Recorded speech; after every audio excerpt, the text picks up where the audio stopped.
ഈ കേസ് ശരിയായില്ലെങ്കിൽ പിന്നെ കെട്ടി തൂക്കി ചാപ പറക്കുള്ളൂ. സത്യശീലൻ, റിലാക്സ്. എന്തിനാ കരയുന്നത്? ലോലിതിന് കാര്യമായിട്ട് ഒന്നും സംഭവിച്ചിട്ടില്ലല്ലോ. അതിനല്ലേ കുഴപ്പം? എന്ത് കുഴപ്പം? ഒരാൾ തെങ്ങിന്റെ മുകളിൽ നിന്ന് വീണാൽ ഒന്നുമില്ല തല പൊട്ടിത്തെറിക്കും, ഇല്ലെങ്കിൽ നട്ടലിൽ നിന്ന് സംഭവിക്കും, ഇല്ലെങ്കിൽ ഈ ഹൃദയത്തിനോ അല്ലെങ്കിൽ കിഡ്നിക്കോ എന്തെങ്കിലും കുഴപ്പങ്ങൾ ഉണ്ടാവും എന്നൊക്കെയല്ലേ നമ്മൾ വിചാരിക്കാം.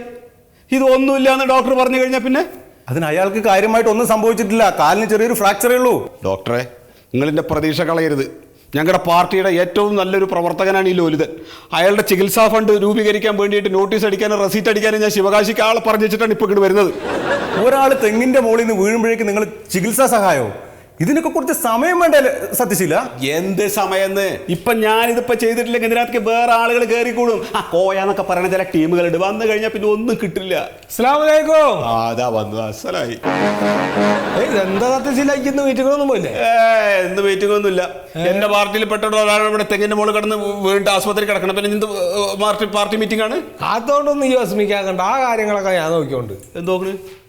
ഓന്റെ വീട്ടുകാരാ പറഞ്ഞ ഓന്റെ സകല കാര്യങ്ങളും നോക്കാൻ എന്നെ ഏൽപ്പിച്ചേക്ക. ഒരു കാര്യമില്ല, അതിന് തെളിവ് വേണം. എന്താണ്ട് സുഗതാ ഇന്നിവിടെ ഞാൻ തല്ലാനാളെ കൊടുക്കണോ? എന്തിനാ തല്ലാന്? അതിനൊക്കെ അതിന്റെ കാര്യങ്ങളുണ്ട്. അല്ലാണ്ട് വെറുതെ വായോണ്ട് വർത്താനം പറഞ്ഞിട്ട് കാര്യം. എന്ത് കാര്യം? അതെ, ഈ ലോലിതന്റെ വീട്ടുകാര് അവന്റെ കാര്യങ്ങൾ നോക്കാൻ വേണ്ടിട്ട് എന്നെ ഏൽപ്പിച്ചിട്ടുള്ള എന്റെ ആ സമ്മതപത്രം ഒന്ന് വായിച്ചു കൊടുക്കുക.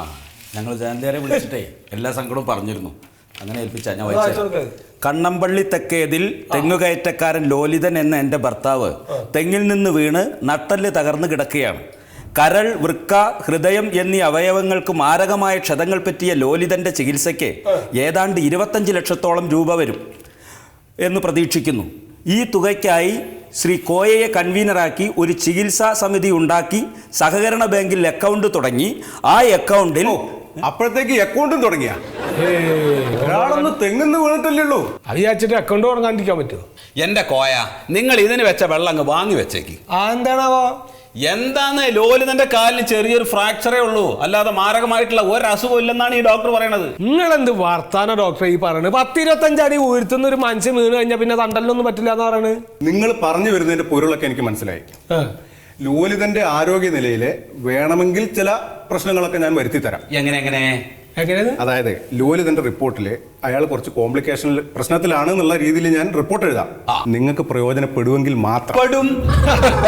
പെടുമല്ലോ. പക്ഷേ അതുകൊണ്ട് എനിക്കെന്താ പ്രയോജനം? അത് പ്രയോജനം ഉണ്ടാവും. എന്താ ചെയ്യാ?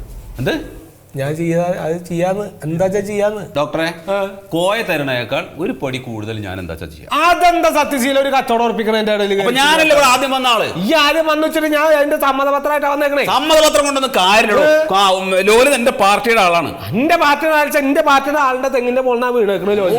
ഇതൊക്കെ നുണകളാണ് നീ പറയുന്നത്. നിങ്ങൾ തർക്കിക്കല്ലേ? അങ്ങോട്ട് ഇങ്ങോട്ട് തർക്കിച്ച് ആർക്കും കിട്ടാണ്ടാക്കിയിട്ട് എന്താ കാര്യം? ഞാനൊരു കാര്യം പറയാം. ലോലിതൻ ചികിത്സാ സഹായ സമിതി എന്ന് പറഞ്ഞിട്ട് നമ്മളൊരു സമിതി രൂപീകരിക്കണം. അതിന്റെ കൺവീനറായിട്ട് കോയക്ക, സെക്രട്ടറി ആയിട്ട് സത്യശീലൻ, പിന്നെ പബ്ലിസിറ്റി കൊടുക്കുന്ന കാര്യം ഞാൻ ഏറ്റു.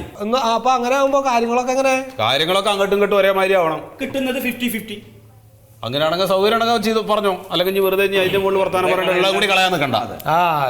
ആയിക്കോട്ടെ, അങ്ങനെ തീരുമാനിക്കാതെ തീരുമാനിക്കും.